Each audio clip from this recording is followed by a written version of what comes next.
আসসালামু আলাইকুম। আজকে আমি একটি গুরুত্বপূর্ণ বিষয় সম্পর্কে আপনাদের জানাতে চাই। আজকে আমার আলোচনা করার বিষয় হল গহ্বর বা ক্যাভিটি। গহ্বর হল দাঁতের এমন ক্ষয় যেখানে দাঁতের উপরিভাগ ধীরে ধীরে নষ্ট হয়ে ছোট বা বড় গর্ত তৈরি হয়। সময়মতো চিকিৎসা না করলে এটি মারাত্মক দাঁতের রোগে রূপ নিতে পারে। গহ্বর কিভাবে হয়?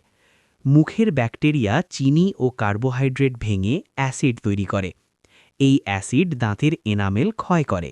ধীরে ধীরে দাঁতে গর্ত বা ক্যাভিটি সৃষ্টি হয়। গহ্বর সম্পর্কিত প্রধান রোগসমূহ: ডেন্টাল ক্যারিজ, দাঁতের এনামেল ও ডেন্টিন ক্ষয় হয়ে গর্ত তৈরি। পালপাইটিস, গহ্বর গভীরে গিয়ে দাঁতের স্নায়ুতে সংক্রমণ, তীব্র ব্যথা। ডেন্টাল অ্যাবসেস, সংক্রমণ থেকে পুঁজ জমা, ফোলা, জ্বর, মুখ ফুলে যাওয়া। দাঁত ভেঙে যাওয়া বা পড়ে যাওয়া, দীর্ঘদিনের গহ্বর দাঁত দুর্বল করে।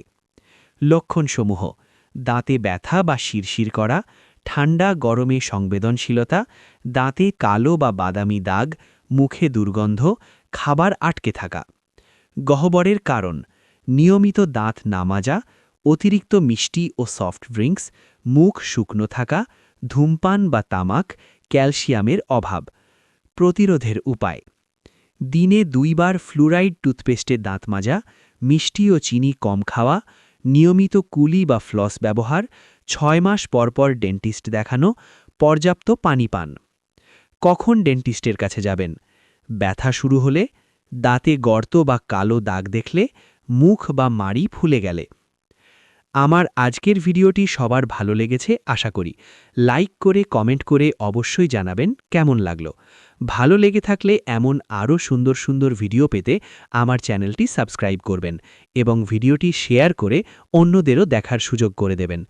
আজকে এই পর্যন্তই। আল্লাহ হাফেজ।